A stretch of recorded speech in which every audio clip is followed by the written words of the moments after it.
power. It's everywhere, isn't it? We all navigate it, whether we consciously think about it or not. Absolutely. Every interaction, every ambition, it all involves some kind of dynamic of influence or control, Yeah. or maybe the lack of it. And what if there was a guide? One that didn't shy away from the really uncomfortable, sometimes kind of brutal truths about this whole game. A book may be framed not as moral lessons, but just cold, hard observations from history. Exactly. And what if that book was so blunt, so I guess effective at laying it all bare, that it became super popular with some people? While others absolutely hated it, called it manipulative, cynical. Precisely. We are talking about the 48 Laws of Power. This book, it really has a reputation, doesn't it? Oh, definitely. People swear by it, say it, like open their eyes to how things really work. Others just find it chilling. It definitely provokes a strong reaction. And right from the start, the book just hammers home how critical perception is. It actually states everything is judged by its appearance. What is unseen counts for nothing. You have to stand out, be conspicuous. Like P.T. Barnum creating scandals just to get noticed. Or that story about Count Lustig cultivating this air of mystery. Yeah, they understood that just being good at something wasn't enough. You had to actively court attention, even if it was, negative attention sometimes.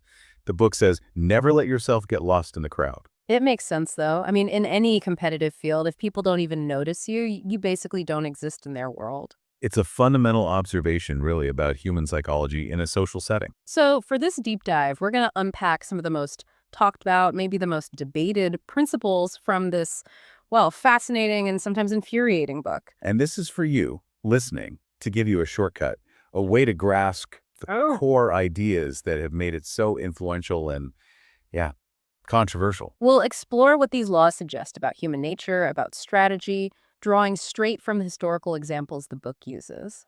Okay, so at its heart, the book presents a pretty stark view of the world.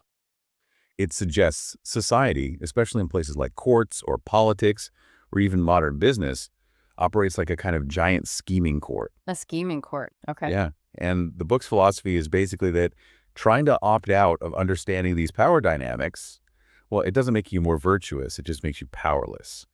And the author argues pretty miserable too. Okay, so the mission isn't necessarily to turn you into some master manipulator. No, not necessarily. It's more about equipping you to understand and navigate this reality, at least as the book describes it. Right. And the author lays out these laws using these really compelling historical stories, showing how people succeeded or failed by using or ignoring these principles. So it's like a history lesson, but focused purely on the mechanics of power, stripped down. Exactly. Pure pragmatism. And some of those mechanics can feel pretty uncomfortable, maybe even shocking. Okay, let's dive into some of those then. The laws that really push boundaries, the ones that make you kind of raise an eyebrow, maybe feel a bit icky. Yes, the ones that give the book its edge, grab the headlines. All right, first up, Law 7. Get others to do the work for you, but always take the credit. I mean, tell me that doesn't sound cynical. It does, intensely so. But the idea is simple and honestly pretty pervasive. Leverage other people's skills, their labor, to advance your own cause, and then make damn sure you get the recognition. It's about managing the perception of who did what. The ultimate boss move, maybe in the worst way. How does the book illustrate that one? Well, the classic example is Louis XIV and his finance minister, Fouquet. Fouquet was incredibly wealthy through this insanely extravagant party for the king at his amazing palace, Vaux-le-Vicomte. Right. The one built by the best architects and designers. Exactly. And Louis XIV was impressed, sure, but also incredibly jealous. This display of wealth rivaled his own. So he basically had Fouquet arrested. Yeah. And then hired the exact same architects and designers to build him an even grander palace, Versailles. And Louis made sure he got all the credit, completely overshadowing Fouquet and effectively erasing him from that part of the story. Infuriatingly effective. And you see versions of that everywhere, right? Project teams, workplaces. Absolutely. So the core insight there. In the power game, owning the results often matters more than who actually did the work. It's a harsh lesson in controlling the narrative. Okay, yeah, that feels pretty cutthroat.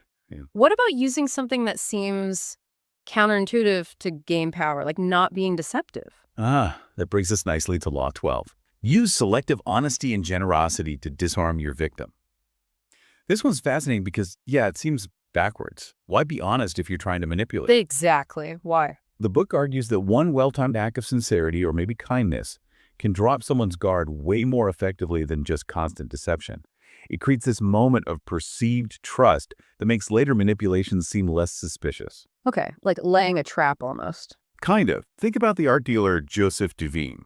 He had this problem. Yeah. His super wealthy clients were running out of wall space for art and also wanted to avoid high inheritance taxes. A very relatable problem for some. Right. So Duveen's solution helped create the National Gallery of Art in Washington, D.C. He encouraged his clients to donate their massive collections. It looked like this incredibly grand, generous public gesture, but it conveniently solved his clients' tax and space issues, acting as a perfect, respectable front for his business. He looked public-spirited while actually facilitating his own art sales. Clever. Brilliant and devious. And then there's that famous story, Count Lustig selling the Eiffel Tower. Oh yeah, classic con. Lustig pretended to be a government official. He convinced this scrap metal dealer, Monsieur P, that the Eiffel Tower was actually being secretly auctioned off for scrap metal. Which sounds insane now, but... But Lustig used this pretense of legitimacy, this inside track, combined with such a bold lie that it just disarmed the victim. And the book points out when Monsieur P realized he'd been totally conned, he was too embarrassed by his own greed and involvement in this shady deal to even report the crime. Which shows how effective it can be, not just deceiving, but paralyzing the victim with shame. Exactly. So the takeaway is a calculated dose of sincere trust or generosity can be a powerful setup. Yeah. It lowers defenses in a way pure deception maybe can't. Okay, let's move to another uncomfortable one. What about when you actually need something from someone? The book's got a blunt take on that too, I bet. Well, it does. Law 13. When asking for help, appeal to people's self-interest, never to their mercy or gratitude. Very clear on this. So don't remind people of favors you did for them in the past. That seems cold. It is. The book basically says they'll just find ways to ignore you or rationalize why they don't owe you anything. The key is to show them very clearly how they will benefit from helping you. It's purely transactional, strips away all the sentimentality. Give me an example. Okay, think of the Athenian ambassadors trying to persuade the Spartans to ally with Corcyra. They didn't plead. They didn't bring up past alliances or shared Greek history. Nope. What did they do? They focused entirely on the strategic and practical wins for Sparta.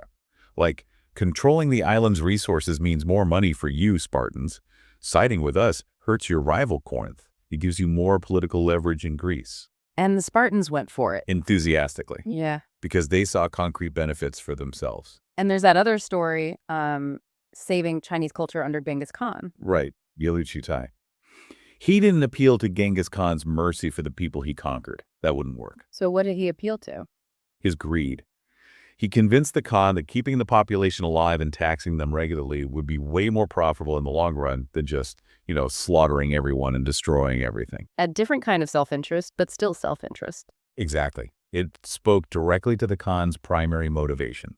It's about figuring out what truly drives the other person, not assuming they care about gratitude or fairness. And speaking of motivations, psychological tactics. How about Law 21? Play a sucker to cash a sucker seem dumber than your mark. This sounds like straight-up psychological warfare. It pretty much is. It's about making other people feel smarter, feel superior, so they lower their guard and never suspect your real intelligence or intentions. If you seem less capable, less threatening, they won't see you as competition. They might even reveal their own weaknesses. Precisely. Like the famous con artist, the Yellow Kid Weil. He apparently wouldn't approach his rich targets directly, acting all important. No, he often used someone less suspicious, a cat's paw, to make the first contact. Made him seem less threatening. And the book gives an example. Yeah, a scheme involving a supposedly fixed boxing match. Weil's associate, Gross, faked him injury to set up the con. Then Weil used someone else to convince this rich guy, Giesel, to bet a huge amount, making Giesel think he was the clever one, getting in on a sure thing. So Giesel felt smart and in control. Right up until he lost all his money. And significantly, he was then too embarrassed about being involved in fixing a fight to even report the crime. Weil played on his greed and his ego. It really highlights how underestimating someone, especially because you think you're smarter, can be a huge mistake. Absolutely. Appearing less intelligent can be like an invisibility cloak in the power game, according to this field. These are definitely shocking tactics. Do they all feel the cynical? They do grab your attention, right? Yeah. But the book also dives into more strategic wisdom. Laws focused on, long-term planning, timing, deeper psychological understanding. These are presented as more crucial for sustaining power, not just grabbing it quickly. Okay, so moving from the maybe cynical to the strategically insightful, what's a fundamental strategic law the book highlights? Timing, Law 33. Master the art of timing. And this isn't just about grabbing opportunities when they appear. It's about patience, knowing the right moment to act, waiting for things to be just right. Not rushing things. Exactly. The book warns that hurrying can make you look like you're not in control, or it might reveal your plans too early. Like a predator waiting for the perfect moment, not just lunging whenever. Yeah, that's a good way to put it. A prime example is Bismarck. He wanted war with Austria to unify Germany under Prussia, right? Yeah. But he waited patiently for years. He didn't just push for it right away. No. He waited until he was absolutely sure Prussia's military was ready, fully modernized, and the political situation across Europe was favorable, meaning Austria was kind of isolated. His timing was critical for that swift, decisive victory. Okay, and the contrast. What happens when you rush in when things aren't right? Napoleon's return from Elba, the 100 Days. After his first defeat in exile, he came back to France, seemed triumphant, reclaimed power incredibly fast. Ah. But he rushed back into a country that was basically bankrupt, exhausted from years of war. The political will for more conflict just wasn't really there among the people. The circumstances weren't ripe for him to truly regain long-term power. And despite that initial success. It led directly to his final defeat at Waterloo. He acted too soon, probably driven by impatience, not by cold, strategic timing. Timing really is everything, it seems. Knowing when not to act is just as important. Absolutely. And speaking of patience and looking ahead, there's Law 29, plan all the way to the end. This suggests you need to be thinking several steps ahead of everyone else. So short-sightedness is like a fatal flaw in this power game. According to the book, yeah. You need to imagine the potential consequences of your actions. Not just the immediate result, but the reaction to that result, and then the reaction to that reaction, and so on. Like chess. Very much so. The story of Liu Pang defeating his rival Shang Yu really illustrates this. Shang Yu was a brilliant warrior, won amazing early victories, but he lacked long-term vision. He made big mistakes out of impulsiveness and arrogance. Whereas Liu Pang. The book paints Liu Pang as more patient. He listened to his advisors, planned several steps ahead consistently. This helped him see the end game and exploit Shang Yu's weaknesses. Right, Liu Pang's advisors told him not to fight Shang Yu head-on when he was strongest, but to wear him down, even when Shang Yu threatened to boil Liu Pang's own father. Yeah, that's a famous, if gruesome, story. Shang Yu threatened to boil the father if Liu Pang didn't surrender. But Liu Pang's advisors told him to stick to the long game, and Liu Pang reportedly shot back, saying if Shang Yu insisted on boring his father, he should send me a bowl of the soup.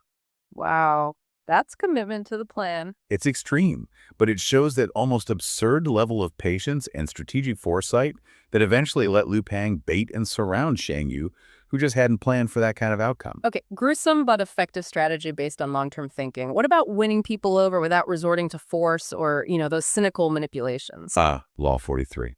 Work on the hearts and minds of others. The book argues that forcing people, using coercion, just breeds resentment. It's unstable. True lasting power, this law suggests, comes from voluntary submission, getting people to want to follow you psychologically and emotionally. Okay, how does that work in practice? Like Zhuge Liang, the strategist in ancient China. Exactly, and his adversary Meng Guo. Liang was fighting these rebellious southern states allied with his enemy, led by Meng Guo. Instead of just a brutal conquest, Liang did something unique. What was that? He captured Meng Guo, the rebel leader.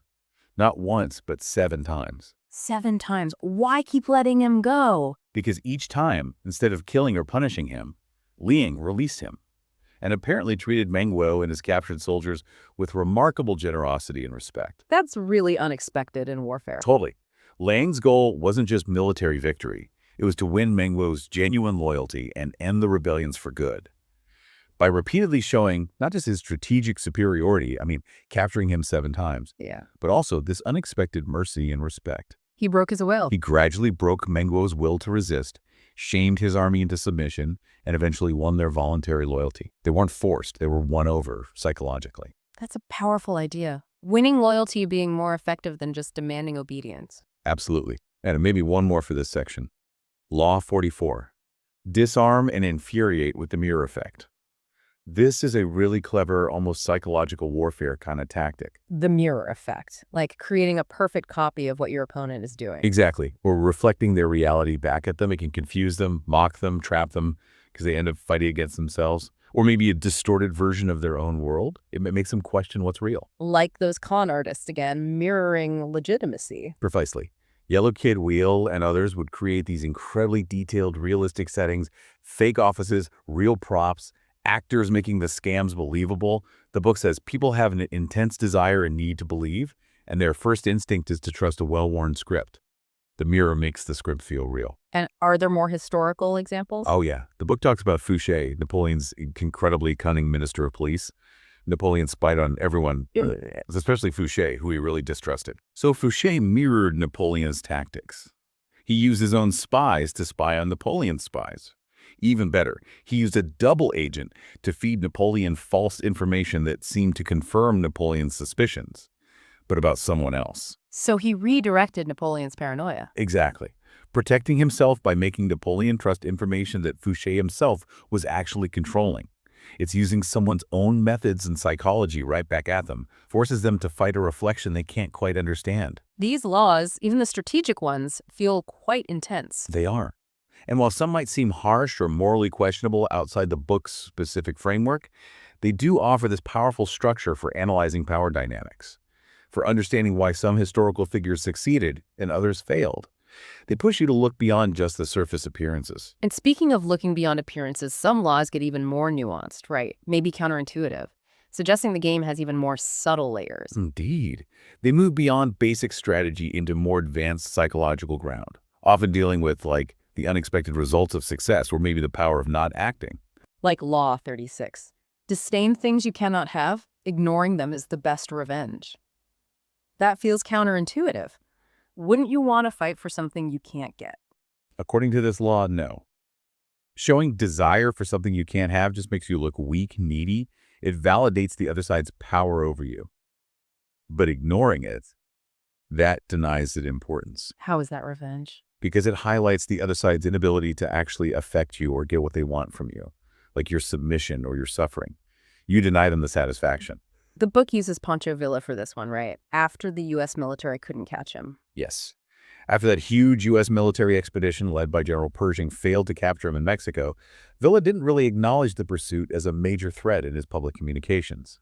Instead, he focused on highlighting the massive cost and the total futility of the U.S. effort in that harsh terrain. So by disdainfully dismissing the whole thing, he effectively turned their failure to catch him into his psychological victory. Pure posturing, but powerful. That's a very different kind of revenge. Making their failure your win by refusing to even acknowledge them. Precisely. Now, how about Law 41? Avoid stepping into a great man's shoes. Sounds like sensible advice, but why is it a fundamental law of power? Because it's incredibly difficult, and the book argues it often leads to failure. You're constantly compared, usually unfavorably, to the legend you replace. The weight of their legacy, the expectations, it can crush you. So what's the advice? Change course fundamentally. Establish your own identity. Redefine success on your own terms. Don't try to replicate or surpass them on their own path. And the example is Louis V coming after Louis IV, the Sun King. Right. Louis V had inherited this incredibly powerful, established kingdom built by his formidable predecessor. But the book argues Louis V lacked the necessity, that driving force that shaped Louis XIV. He kind of squandered the legacy, got surrounded by flatterers telling him what he wanted to hear. And became a weak ruler. Yeah, pretty ineffective because he didn't forge his own path or face the same kind of challenges that made his predecessor strong. He tried to fit a mold that wasn't his, and it just didn't work. Suggests that coming after someone great means you have to be fundamentally different to really succeed. Avoid being just a pale imitation. Absolutely. Redefine success, create your own sphere. And maybe one last one, Law 47.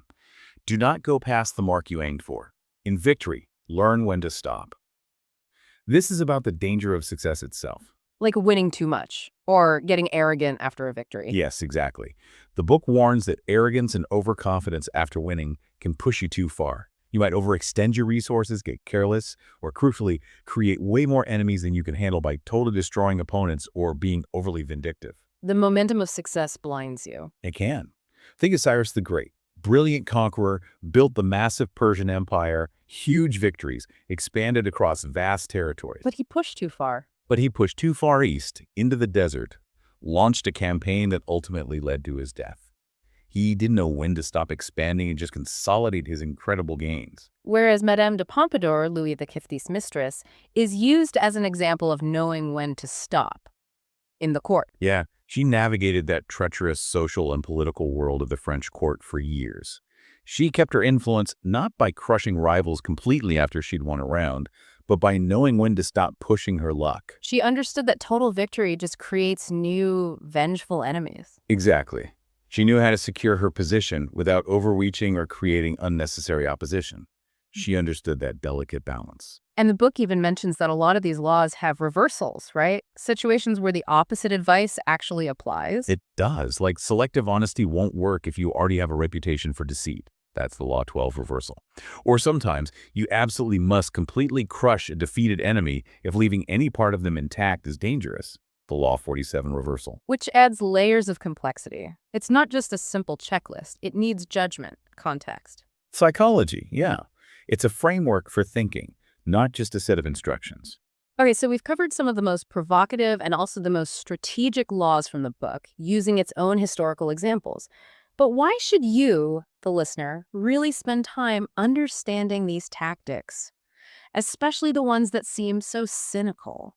Well, it comes back to the book's core idea, viewed purely from its pragmatic perspective. If the world does operate with these kinds of underlying dynamics, understanding them gives you several key benefits. First, protection. Protection. Yeah. By recognizing these tactics when they're being used, maybe on you, you're less likely to fall victim to them, whether that's at work or socially or wherever. It's like learning the rules of a game so you don't get played by people who already know them. Exactly that. Second, navigation. This framework can help you better understand the dynamics playing out around you, letting you navigate those situations more effectively, even if you choose not to use the harsher laws yourself. It's just a different lens to see things through. And the book's introduction even suggests using the laws for self-reflection. It does. It encourages you to look back at your own past mistakes or failures through this lens. Were you naive? Too trusting? Did you act impulsively without thinking ahead? Analyzing that might help you avoid repeating those errors. So it's ultimately about gaining insight into human behavior, the mechanics of power as the book sees them, to avoid that powerlessness it talks about. Pretty much. Avoiding the powerlessness that the author argues leads to misery. So basically, this deep dive has given you, the listener, a curated look at some of the most compelling, maybe challenging ideas in the 48 Laws of Power. We've pulled out rich historical examples, distilled some key insights, hopefully saving you some time. It definitely offers a particular, pragmatic, and sometimes uncomfortable view of power dynamics. It tries to strip away appearances to show what motivates people when they're pursuing influence and control. While some laws are, without doubt, controversial from a moral perspective, the book presents them as observations on human nature and strategy, drawn from history. So if this discussion has piqued your interest, if you want to dive deeper into this specific perspective on power, Now, we recommend buying the 48 Laws of Power. because, as the book itself suggests, it can serve as a guide to understanding that scheming court world it describes.